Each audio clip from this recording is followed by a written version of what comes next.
Crimson. This is currently number 9 on the best ever albums of the 60s. It came out in 1969. Now, King Crimson is a prog rock band that was formed in 1968. The band formed out of a trio of musicians: Peter Giles on bass, Michael Giles on drums, and Robert Fripp on guitars. They were all out of Dorset, England, and they formed a band called Giles, and Fripp, which was unsuccessful. And with that name, I mean, how can you be surprised? But then they wanted to expand their sound, so they brought in other members, including Ian MacDonald on keyboards, reeds, and woodwinds, Peter Sinfield, who wrote the lyrics, and Greg Lake, who was the singer and a guitarist, and he later of Emerson, Lake and Palmer. And then shortly after Greg Lake joined, Peter Giles left the band because he was dissatisfied, and Lake took over on bass and became the singer, or still was the singer. The first iteration of King Crimson formed with all these members on November 30th, 1968. And a Crimson King is a reference to any monarch who had a lot of violence or civil unrest during their reign. And so it's not really, sometimes people claim that it's reference to like the devil or something like that, but that's not the case for this band. During this debut album, Ian MacDonald was the main composer, with contributions from Lake and Fripp. And the history of this band is fraught with lineup changes almost constantly, and Fripp is the only remaining founding member of the band. That they do still tour, but he's the only one that's still left from the original band. Sinfield wrote the lyrics on this album and designed the stage lighting. And then they decided to purchase a Mellotron inspired by the Moody Blues, and that helped create the orchestral rock sound that we hear on this. Now, Peter Sinfield described King Crimson at the time as, quote, "If it sounded at all popular, it was out. So it had to be complicated. It had to be more expansive chords. It had to have strange influences. If it sounded like too simple, we'd make it more complicated. We'd play in 7/8 or 5/8 just to show off," unquote. So that's a hallmark of prog rock. I have a pretty comprehensive definition of prog rock that I can go into because we talk about that a lot, and I wanted to make sure listeners were clear on what prog rock is, but let me finish up here first.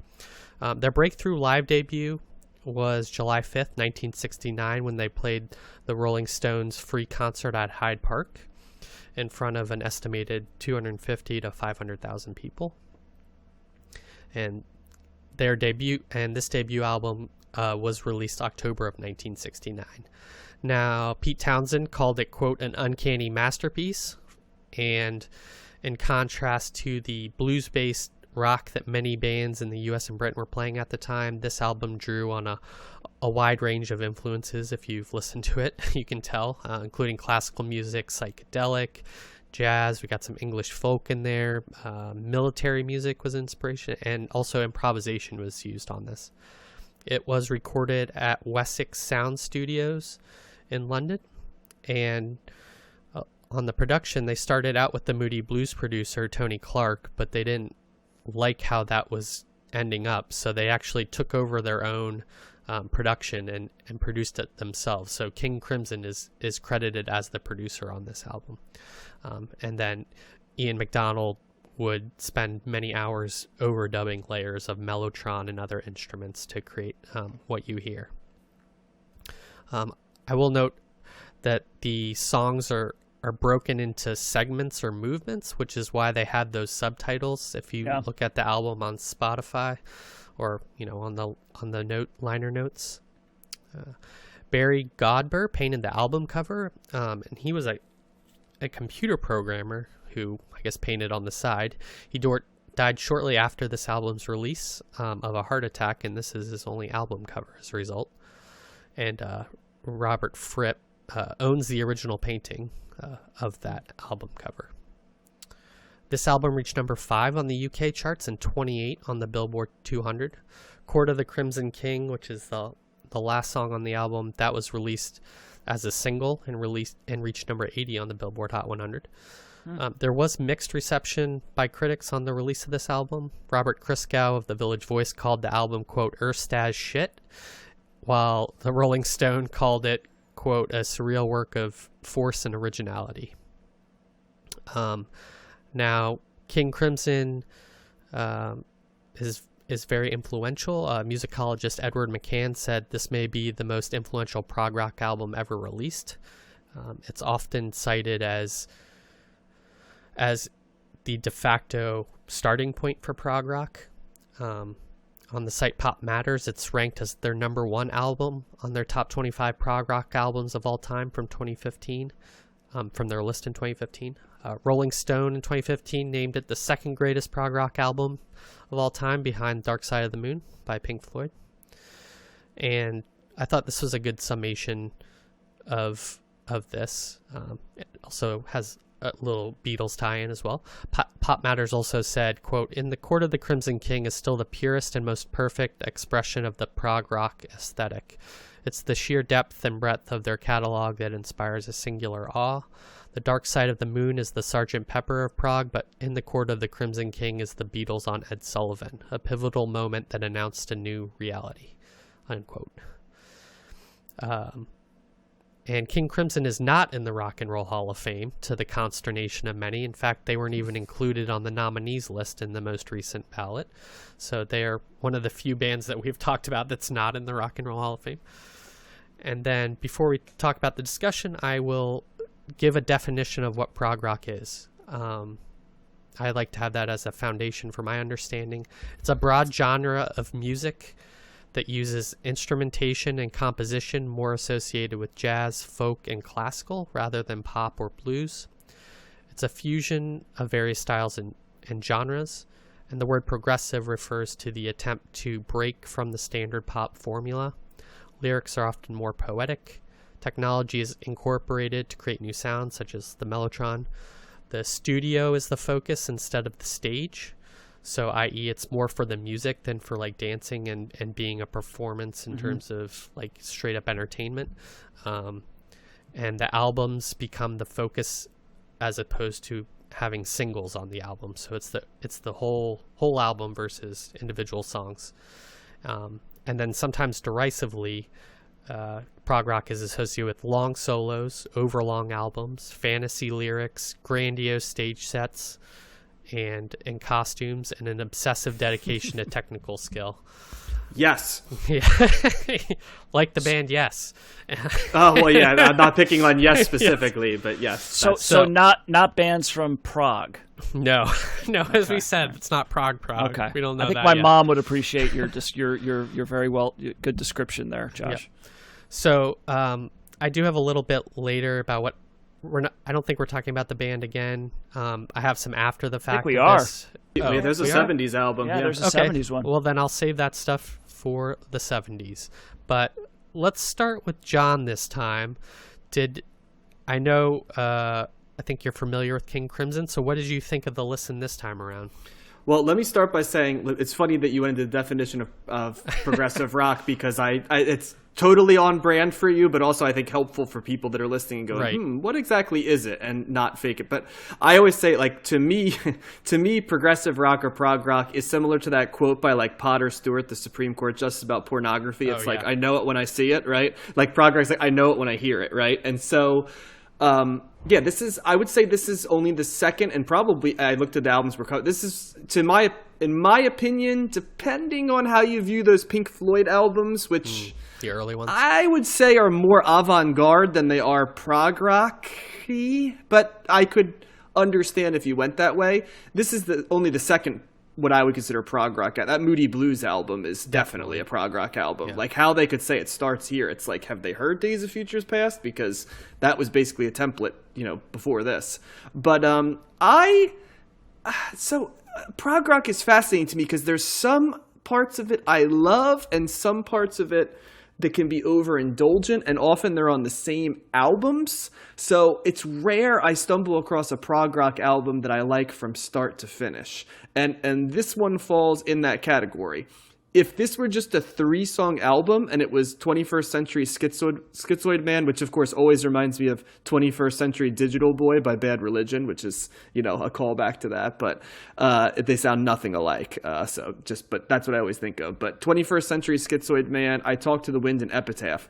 If that was the album, I would love this album because I really enjoy those first 3 songs. And then you get Moonchild, which is 12 minutes long, and it's mostly instrumental, and it's all of the cliches of bad prog rock to me. Maybe not bad, but just it's boring. It's just a lot of sounds. It's experimentation, but it's like, what are you going for here? And it kind of kills the album dead. And it doesn't really come all the way back at the Court of the Crimson King. It gets, more up-tempo and built up. I also think it's funny that each of the songs has like almost side chapters, kind of, like 21st Century Schizoid Man has Mirrors, right? And I think Moonchild has like the Dream and the Illusion, right? And I think one of the things for me is I was trying, compared to that Moody Blues album, which, if you want to hear our take on that, you can go back in the stacks for that. But I very clearly got what the Moody Blues were going through in each of their chapters, right? Lyrically, even the sound, right? It was kind of a concept of what the day sounds like. And, while some of the tracks hit bigger than others for me, like I understood lyrically, sonically what they were going for.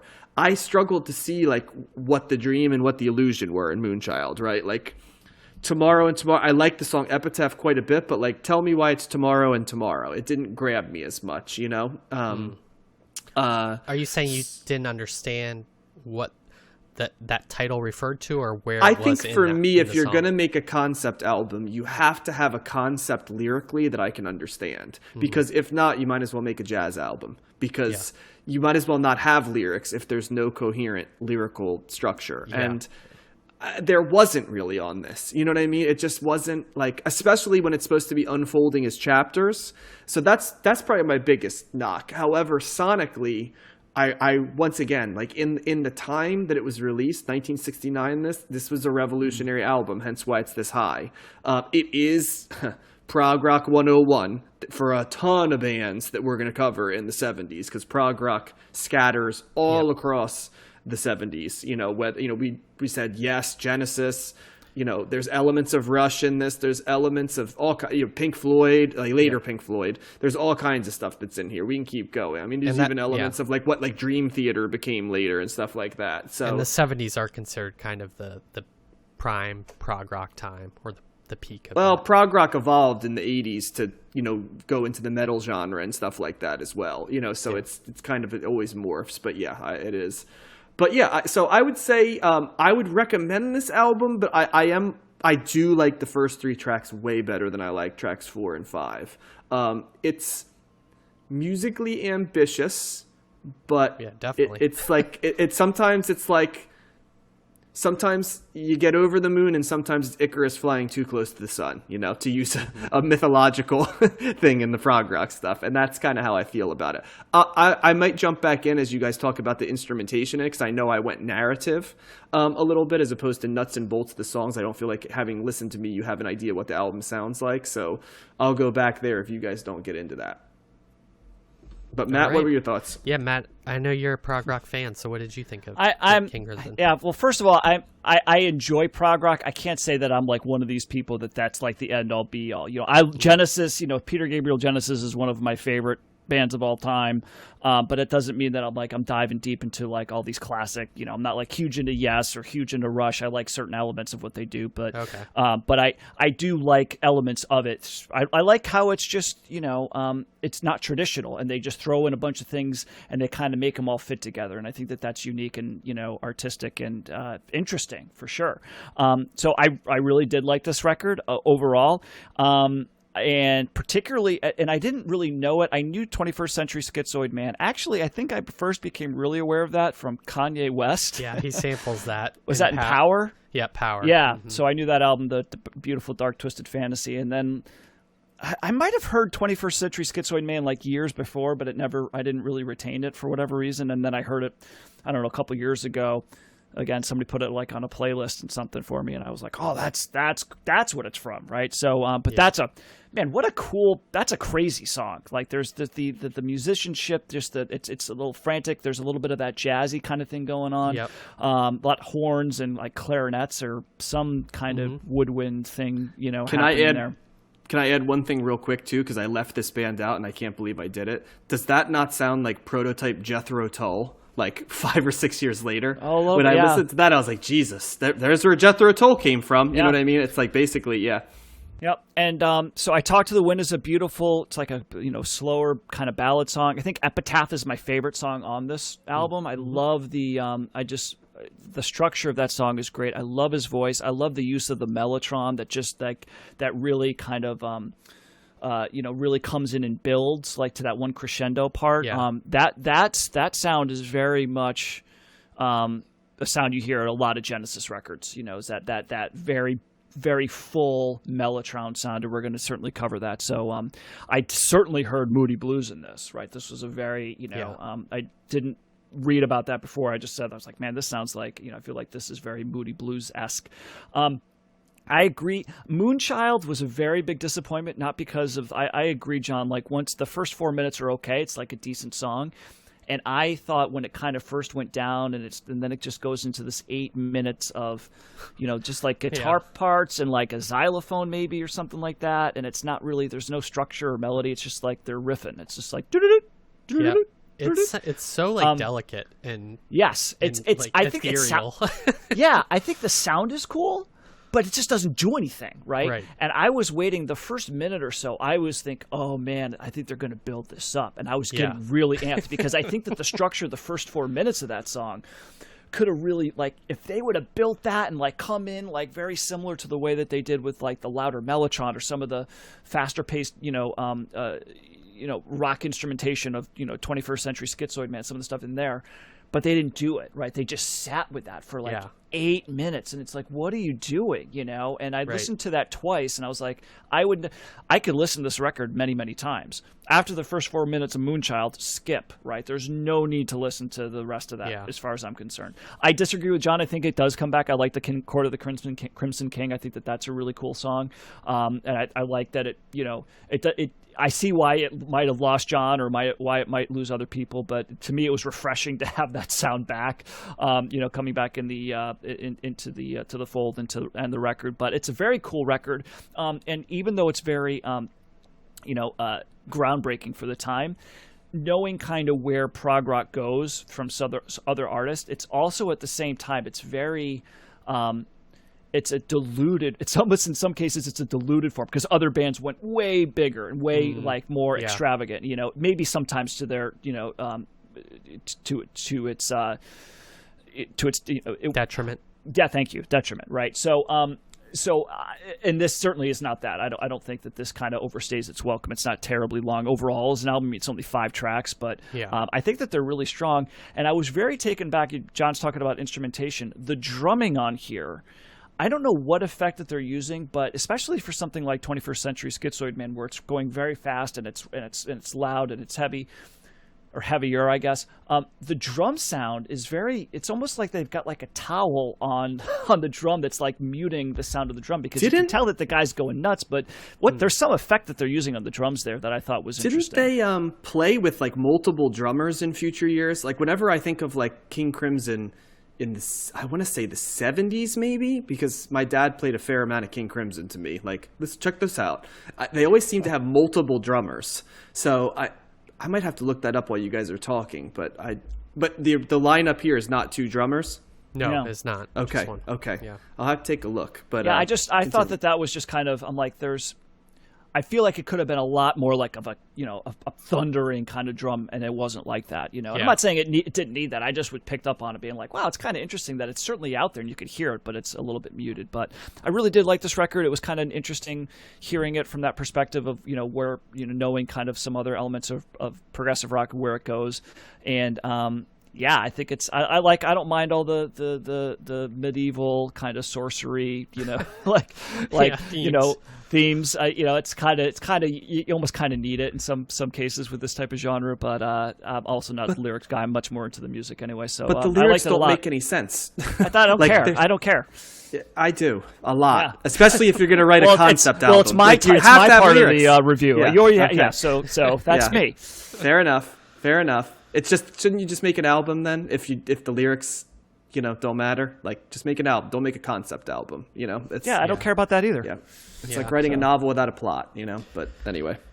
Yeah, Josh. this album was it started out so strong for me. I got so excited hearing 21st Century Schizoid Man. It's an awesome opening. It's like almost metal. I was really excited. I was like, is this whole album going to be like this? Yeah. I love Greg Lake's distorted vocals on that opening track too, and like Matt said, there's a crazy like horn jazz riff and then a crazy drum solo.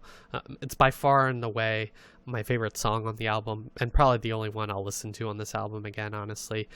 And then it just kind of goes downhill from there for me.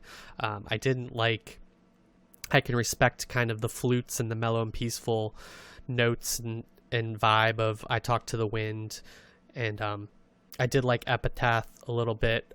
It reminded me of a Western soundtrack or kind of an instrumental score for a movie. And so I appreciated that. But like you guys, I did not like Moonchild that much. It didn't... I can handle, classical music and all of that if it builds to something, and that it never built to anything, like Matt said. Court of the Crimson King reminded me the most of Pink Floyd and where I think they might go, or what I've heard so far on their albums, but kind of like a lesser version of Pink Floyd in a way. I just picked up some of the sounds, just kind of reminded me of things that Pink Floyd did. I can see that's an okay song too. I wasn't disappointed in it the way I was with Moonchild, but it just took me to such heights in the beginning. I thought it was going to be more of that. Like Matt said, I thought it was going to be kind of this extreme, like, aggro, like, let's do all these influences as fast as possible or something. I guess maybe in the way that Rush may be, although I haven't listened to a lot of Rush, but I think based on what I've heard, like that, I was expecting that, but a 60s version or something, and it never got there. I don't understand why this album is so high on the list, to be frank. I can respect it for being influential, but it's not in the ballpark of Let It Bleed or Sgt. Pepper for albums that are around it. But interesting band, interesting history, and I can respect what they're trying to do, but I have yet to hear a prog rock album that I am into, so I might not just be a prog rock type of genre lover. Well, can I add, like, Matt was talking about the drumming a little bit, and I would say that what you might have been picking up on, Matt, is sort of what Neil Peart does in Rush, which is that tempo changing with the drums, which you don't hear very often because most drummers either keep the time or build to a crescendo, right, with traditional fills. But I know Neil Peart was super influenced by King Crimson. Rush in general was, but like, but he in particular was. The drummer, is it? I want to say Giles, right? Is his last name? Yeah. I know that was like who he always said was his big influence. But yeah, he Michael Giles. Okay. He always is doing, tempo changes and melodic changes, almost in the way that like a jazz drummer does. He doesn't play nearly as hard as Neil Peart does, for those that might be familiar with Rush, but not King Crimson. So it doesn't come in that way. Yeah, we also did mention, you guys know, the lake you guys keep mentioning is the lake from Emerson, Lake and Palmer, by the way. Like, I think we should probably mention, for those that may be familiar with Emerson, Lake and Palmer, who... Yeah, I said that at the beginning. Greg, did you? Okay, I apologize for that. Yeah, I wasn't sure, but I always thank Emerson, Lake and Palmer, because they're often cited by many punk bands for being the band that caused punk music to generate, because they represented sort of like prog at its most bloated kind of. So I just wanted to give a shout out. So you have Prog to thank for that, John. Like, that's probably the best thing that came from Prog for that. I like. There's a lot of prog I like, and we'll do it. And there's a lot about this album I like too. I don't know if I'd go as far as Josh said. I don't understand why this is as high as it is. If I made my personal list, it wouldn't be this high, but I don't think it's misplaced here. It's very revolutionary. It doesn't sound like anything we've done before. The musicianship is real solid, and it created a whole genre of music. And to me, if you're making a chart, right, that's part of what you have to factor in, is what are influential albums. So, I mean, Josh, you're not going to be able to hear most of the 70s without hearing this revisit itself. Yeah, but so, I'm not sure this is any better than the Moody Blues album that we listened to, and that's way further I down don't on the disagree list. with that. I would not disagree with you on that, Josh. In fact, I might rank the Moody Blues album. I would rank the Moody Blues album higher than this. I think I probably would too, actually. Yeah. So, and I thought the Moody Blues album did more in the spirit of what a concept album is, because I think, as I even said on that episode, like, I could hear like the themes for each of the songs, the titles, and what they were going for, both lyrically and melodically, in terms of the sonic changes. And so it's like, okay, I get what they're going for here in terms of a structure. So, yeah. I do like where the mellotron goes, though. You know, because it's it's the same instrument that you start with Strawberry Fields, and then it goes to this, and it's like, whoa, like, you know, there's a big, separation between, where, and I suppose that's true with a lot of instruments, but this is kind of a unique one, and I do like the use of it here. It's very cool.